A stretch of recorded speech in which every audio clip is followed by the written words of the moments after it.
वंदू चक्रधरा कृपा गुणवरा सर्वेश्वरा चित्परा कारुण्या नटनागरा द्वयकरा विघ्नादिदोषाहरा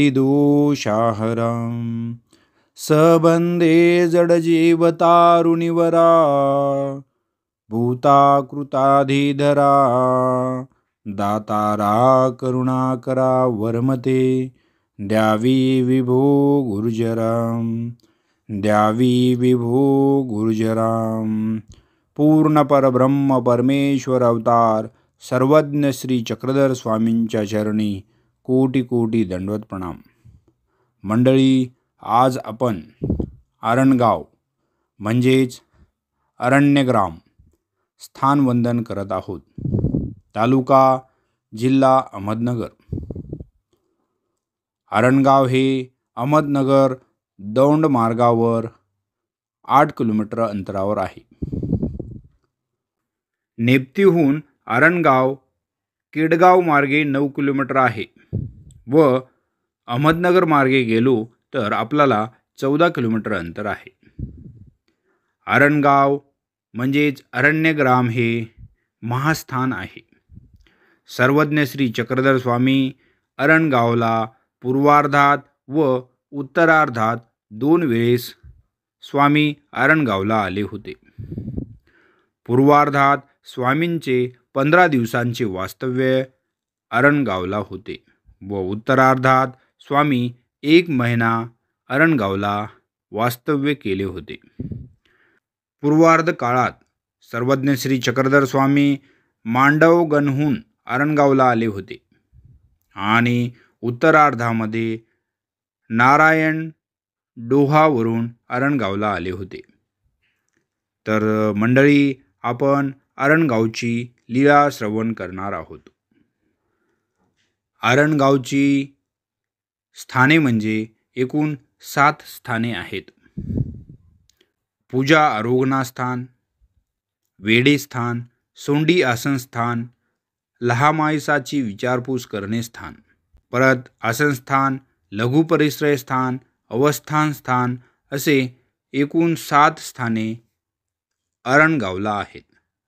तर येथील लीळा आपण श्रवण करूया। मंडळी, लीळा श्रवण करण्याच्या अगोदर या स्थानाची आख्यायिका म्हणजे जवळूनच दौंड मनमाड लोहमार्ग गेलेला आहे, म्हणजेच रेल्वेचा ट्रॅक गेलेला आहे।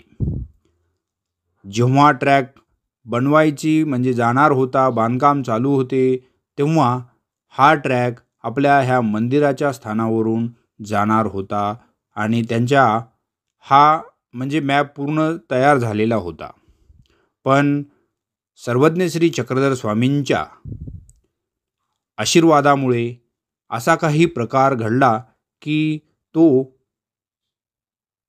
लोहमार्ग या स्थानावरून न जाता त्यांना हा मधला जेवढी काही जागा आहे तेवढी जागा सोडून पलीकडून लोहमार्ग घेऊन जावा लागला, नाहीतर आज आपले हे स्थान राहिले नसते। तर अशी येथील आख्यायिका आहे। सर्वज्ञ श्री चक्रधर स्वामी आपल्या परिभ्रमणाच्या उत्तरार्ध काळात नारायण डोहावरून आरणगावला आले होते। त्या दिवशी या ठिकाणी सर्वज्ञांचा दुपारचा पूजावसर झाला, आरोगना झाली, उपहडू झाला। दुसरे स्थान म्हणजे वेडे स्थान।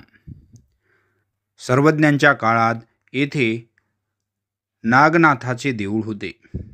सर्वज्ञांचा मुक्काम ह्या नागनाथाच्या देवळामध्ये झाला।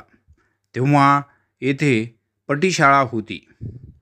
स्वामींचा वेडे स्थानाच्या तिथे पूजा अवसर आरोगना झालेली आहे।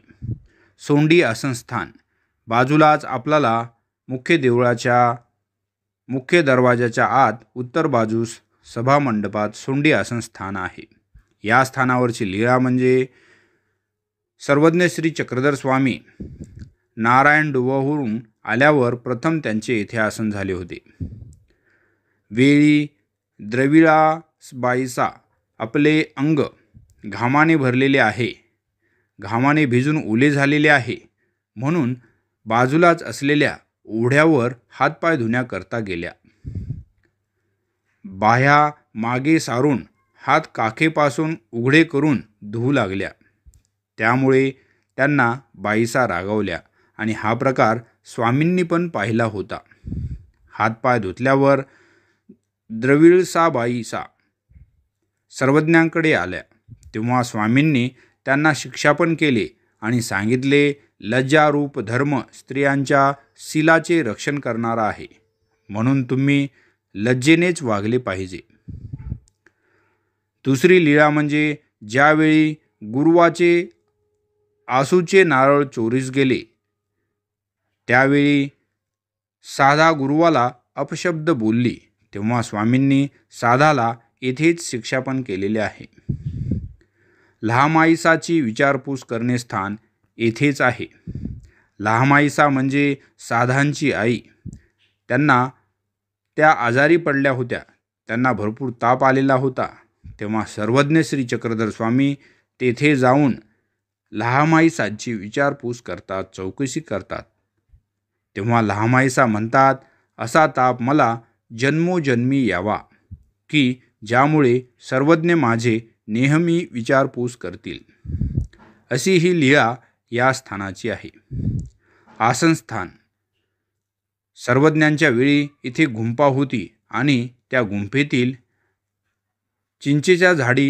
चिंचेच्या झाडाखाली असलेले हे आसनस्थान आहे. लघु परिश्रय स्थान येथेच बाजूला आहे. अवस्थान स्थान. या स्थानाची लीळा म्हणजे परिभ्रमणाच्या पूर्वार्ध काळात सर्वज्ञ श्री चक्रधर स्वामी मांडवणहून आरणगावला आले होते. त्यावेळी त्यांचे येथे 15 दिवसांचे वास्तव्य होते. तर स्वामी उत्तरार्ध आणि पूर्वार्धात आरणगावला आल्यावर स्वामी आरणगाववरून भिंगारला गेलेले आहेत. तर मंडळी, या स्थानाच्या आपण लीळा श्रवण केल्यात. येथील इतर लीळा म्हणजे उपासनेयांना लाठी घालवणे, देमतीला अद्रकत्वचा ग्रहणी शिक्षापन करणे, अशा या लीळा या स्थानाच्या आहेत.